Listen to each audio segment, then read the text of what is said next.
Hi, today we're going to talk about writing, and writing is one of the most challenging subjects to teach, but don't feel intimidated.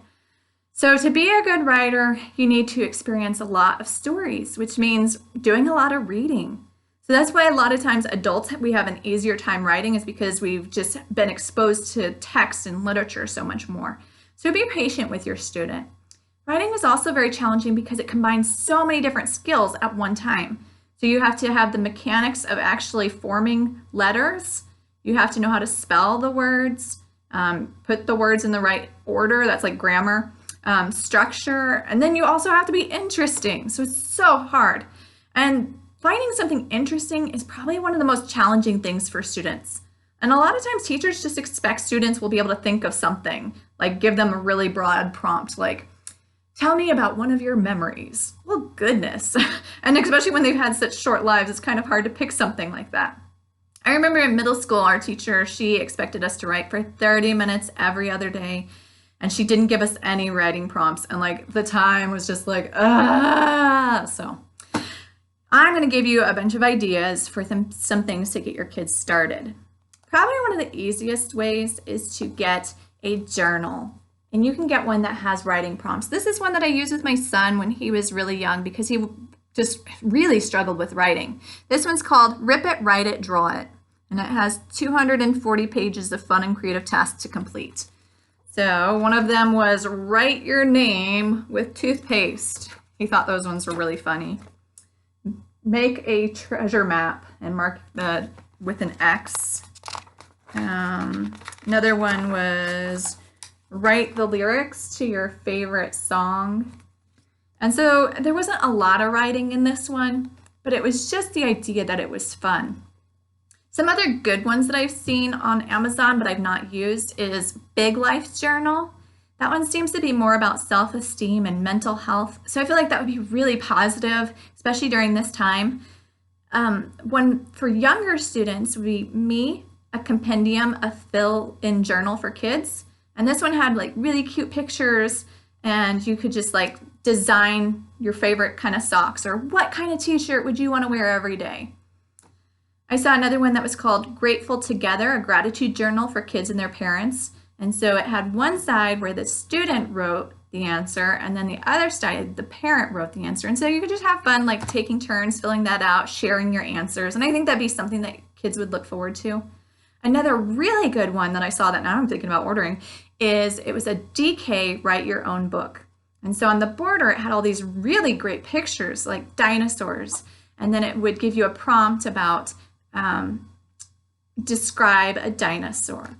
And then on the other side, it would use a language arts skill to challenge you. So like this one said synonyms and antonyms and explain that. And then it said, now rewrite this using antonyms for all your description words. And I thought that would be really funny because like if you were like wrote about a T-Rex and then like the opposites of all that, I just thought that would be great.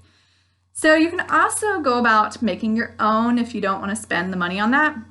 I did this one year. I just got a regular notebook and I found a bunch of prompts online. So I started with his signature and the way that he wrote.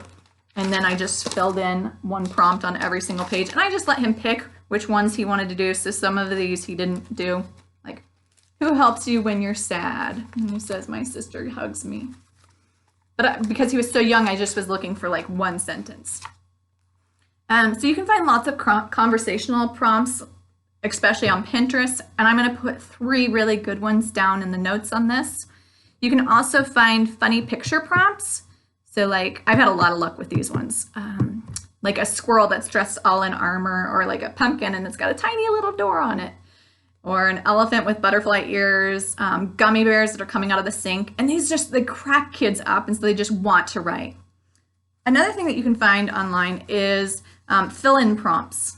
So this one was a comparison paper and it provided us basically most of the framework and the words and we just filled it in. So this was really easy for my kids to do. Sometimes you can find some other fun ones, like this one's by Mo Williams, and he does those Don't Let the Pigeon Drive the Bus or the Piggy and Gerald books.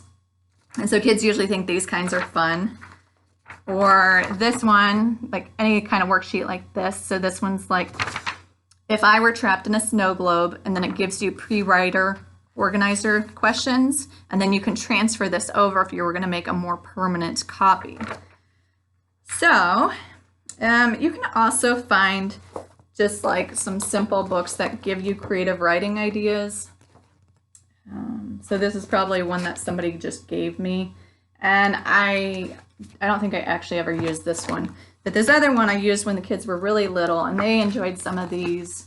So it's like, oh, the baby bears, what are they crying about? And what can you do to help them stop crying? So this was actually kind of a good one. That I would say that this is more for like kindergarten or first grade, but you could probably find these really cheap at like anywhere that you could pick up used curriculum. You could probably order something online. When my kids were older, I was worried that I wasn't doing a good job of teaching writing, so I picked up this book. And we struggled doing this one, but I think that if the kids were a little bit older, we would have done better. So they give you prompts, and then they help you to, like, different prompts about like narratives. And so you've done like 4 or 5 of them, and then it helps you to make a final copy of it. So it gives you like the organizer, and so it just helps you to get through the main kinds of writing and like the process of writing. So this is like more formal, but this was like probably $7, so that was not expensive at all. But there's lots of other things that you could write about that don't cost anything. You could have your student make comic strips. That's a fun one. Listening to a song or a story and then writing reflection, like how does it make you feel? What did it remind you of? And that's a really good one because they're going to have to do that when they get older, about making literary analyses. And so that's a nice skill to develop for them. You could have them write about your other subjects that you're doing. So like your science or your social studies. So like a science question would be, what is symbiosis? So they write about that. And then if they're younger, they could draw a picture. Or if you did an art project, you could have them reflect on the back of it, like, why did you pick the subject? Or what did you like the best about your picture? What are you proud of? Instead of when you, a lot of times, like if they show you a picture and you're like, oh, that's so great. Instead, ask them, what do you like about this? Another fun one that I saw was to take a paint sample, and a lot of times they have like really goofy names like gilded linen. And so you could have them write a sentence on there like, the bed had gilded linen sheets. So when my kids were really little, we really struggled with writing. So one of the things that I did was I just put on my phone an Mad Libs app. And so after a meal, we would just sit down and I would ask them, to tell me a noun or a describing word. And that got them really interested in developing stories. Sometimes we would tell a story out loud. So I would start the story and I would just put one sentence, and then the next person had to add a sentence, and so it became really silly. So sometimes you can find other fun prompts. Like one time my kids were having such a bad day, and this was the most fun prompt we ever did. So we were having such a bad day. Everybody was like crying and stuff. And so we all laid down on the floor and we laid in a circle so that your head was on the other person's tummy. And then you go around the circle and you take turns saying, ha, until finally, basically everybody will start laughing because it's just so silly. And then we wrote about, what do you think that the laughter in your stomach looked like? And they just really took to that one. I think because it was an experience and then writing as well. Okay, so that's a lot of different ideas for writing. So now I'm going to give you some tips that you can help your students about writing. So the first thing is, if you can find time to write every day. I don't do that a lot, but every year I'm like, okay, this year we're going to write every day. And then like I'll do it for like a week and then I forget. And so you just get as much writing in as what you can. When they do write, you should aim for 1 sentence per grade level. So if they're in first grade, they should be able to write 1 sentence. If they're in 5th grade, they should be able to write 5 sentences. To just sit down and write about a prompt. So you might, if you wanted them to write like a paper, you would have them write a section every single day. So here's one that my son did when he was really little. And because younger kids, a lot of times you want them to illustrate. So you might have them do the picture first and then write about it, or make the sentence, then illustrate it. But if they're really struggling with writing, you can write the words down for them. So they just tell you the story and you just write it all down. And you'll probably get a really long story out of them that way. So when they start writing, remind them to use a capital letter and a period for the end of the sentence. And then for older kids, you can say, make sure to use interesting verbs. So I don't make corrections unless I'm planning to have them make a final copy.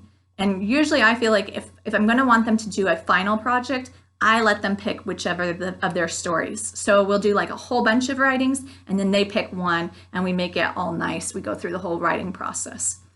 And if your student is writing really boring sentences, here's a way that you can develop them into writing better sentences. It's called grow a sentence. So they write a really small sentence like the dog barked.